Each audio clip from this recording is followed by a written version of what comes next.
Hello again with this great brown trout nymph. Its name is Tellico nymph and its origins are a bit murky, reportedly invented by a priest in 1927, for example. Well, we know for sure it is about 100 years old pattern named after the North Carolina River, Tellico, where it was proven to fool big brown trouts. The Tellico River rises in Carolina, but it flows mainly through Tennessee, through Monroe County, and it used to be a pretty common pattern even here in Europe. For some reason, it has fallen out of favor a bit these days, but it is a still great fly, great nymph. It is generally thought that this fly was meant to represent the giant golden stonefly, but it can mimic caddies as well, so it works in almost any size. Although the size 10 seems to be a favorite, and for stonefly imitation it can be 8 as well. This is size 10. It's pretty big, about one thumb long, and it is size 10, but the hook is 2x long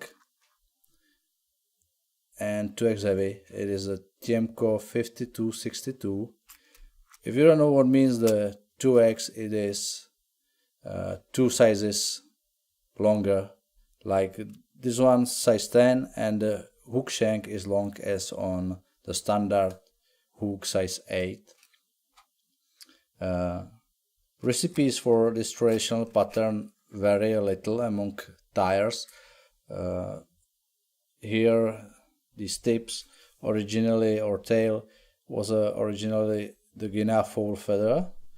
I'm using here as a Teal Flank, as it's common, as well as the Shellback was probably the Peacock herl, as the same as the rip, and here I'm using a Turkey wing Quill.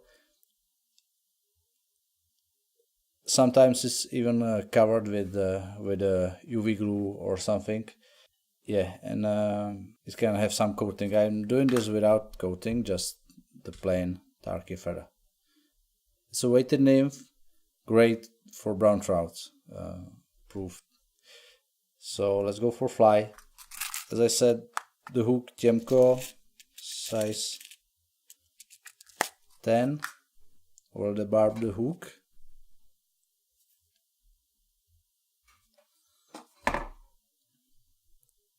For thread, I'm using black, Veevus G.S.P plus. Some tyres using white and then switch to black for a head because of the underbody under the yellow floss. I will make underbody with some bright dubbing, so I can use the black already. So tighten the thread, cover the hook shank,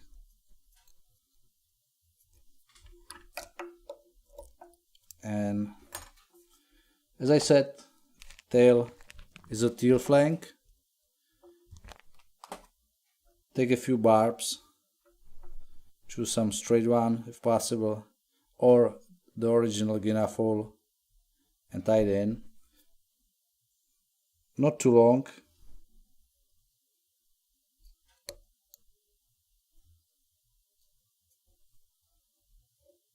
Just like this. Or trim the rest and we will add some weight. I'm using lead wire. Better is a rounded lead wire for this fly. So tie in.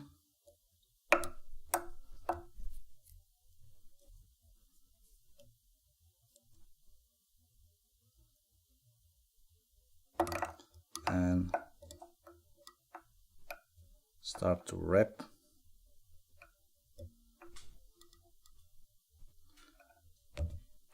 Leave here space for head enough and secure well.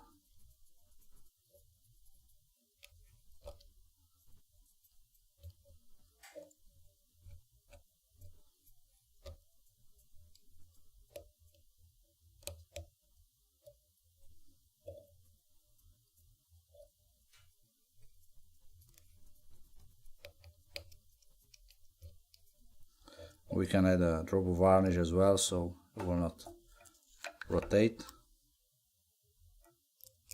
Just a bit. Now for Shellback, as I said, a turkey feather or a Peacock herl. For Peacock herl, I will go for like 5 or 6 in here. For turkey, something like this, and I will tie this in by its tip.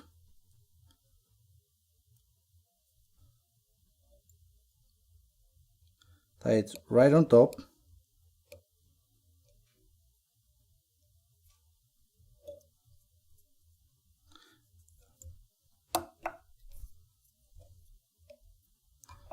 Trim.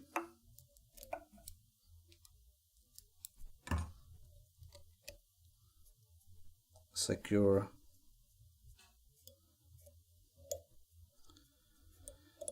And we will tie already the Peacock herl for the ribbon.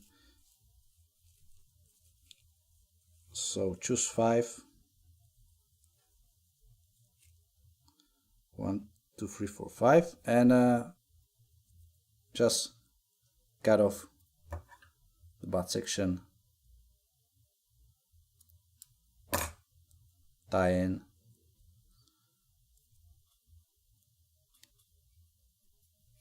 Also on top of the hook.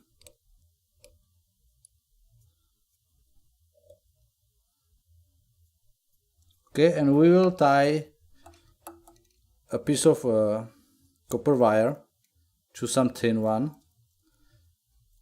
It's not necessary, but it will help to make the brush of for the ribbon from the herls.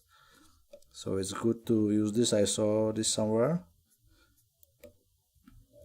Tiny piece of the wire, and now you have to build some kind of underbody. If you're doing this with your tying thread, you will probably use the white tying thread until the end of this step, but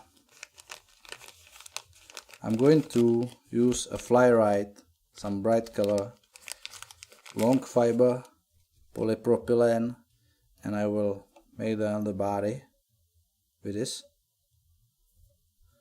which will give me nice and smooth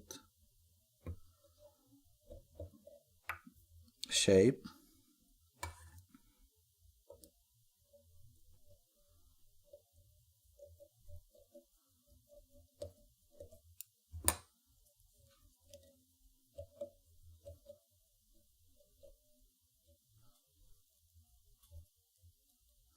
Yes, a bit too much here.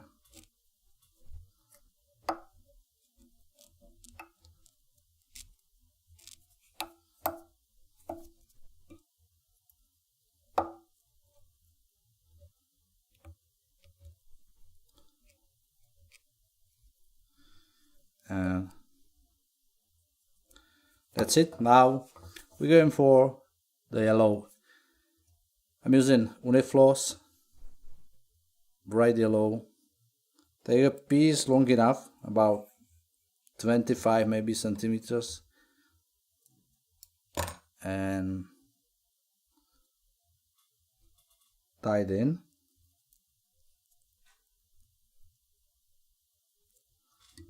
I already trim this, and we'll cover.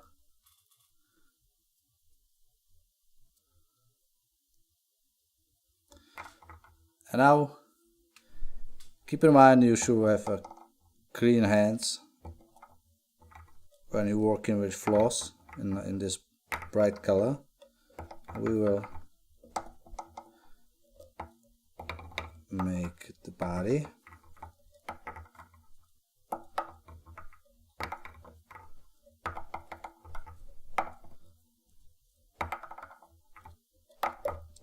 We're going all the way back and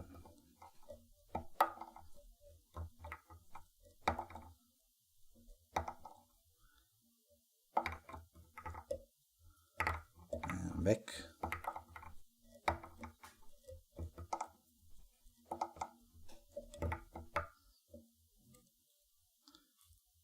If you saw some guys tying classic salmon flies with floss, some of them use silk gloves to keep it clear, and they will also use the needle for spread every wrap. One of the technique is then take your needle, some dummy needle or needle, and you can varnish the body to get rid of these little bumps on the body. If you like to have a super smooth body, you can do it this way.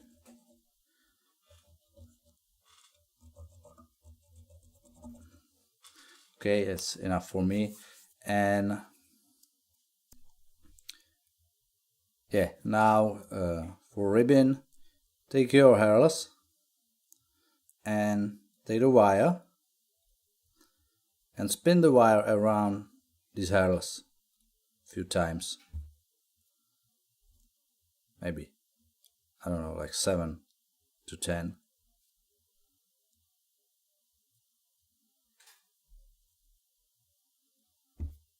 Prior to twisting the rope. And I'll start to twisting both together.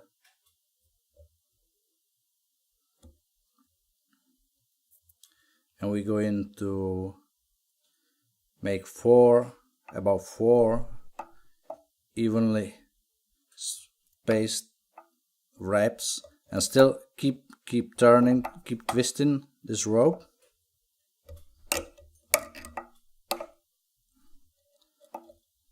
And secure here.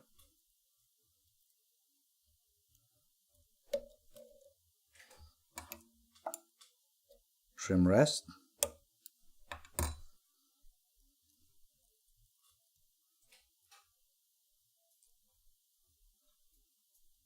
Secure well. 4 legs using a hen, brown hen, and the length should be almost to the tip of the hook. So choose the right size. Oh, it's not that one. Some better.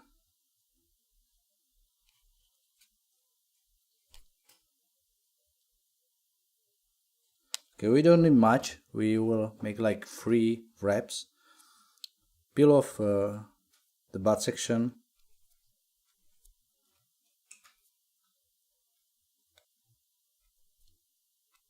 And tie in.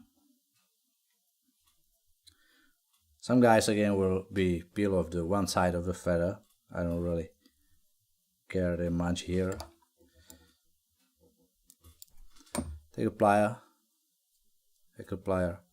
and make these, as I said, maybe 3. 1.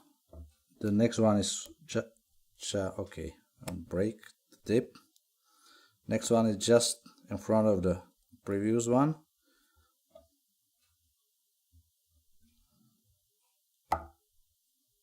One, 2, 3 is fine. Secure.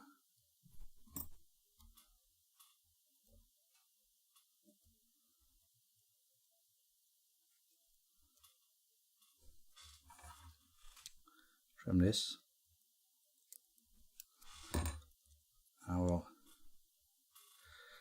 secure more.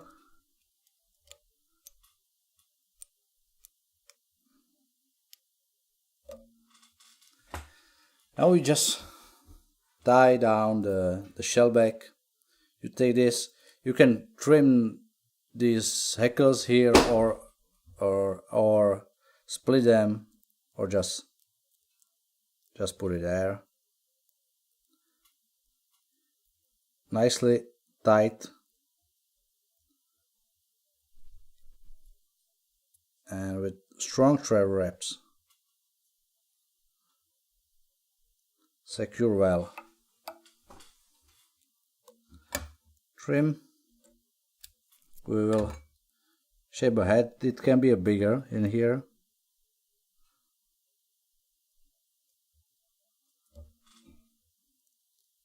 And we finish. There's some. Yeah, okay.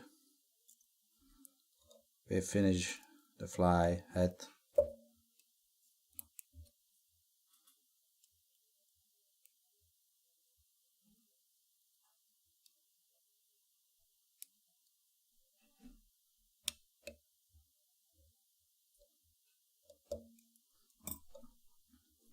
Okay, wait, maybe once more.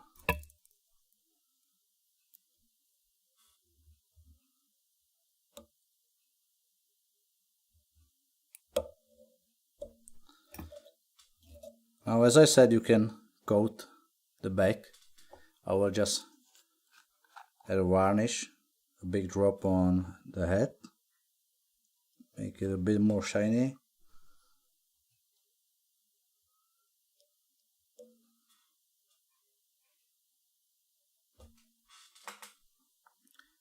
And the Tellico is done. It's one of the oldest pattern, originated in southern Appalachian. You can also check the very famous Yellowhammer, which is the grandfather of all these southern Appalachian patterns, and believed that's to have originated with Cherokees. Both are great brown trout flies, even they've been probably tied more for brook trout. This one is a Tellico, great brown trout fly. I decided to go for more these classical nymphs over time. Next time probably a prince nymph, and then a Czechback or some similar flies. So thanks for watching, and bye.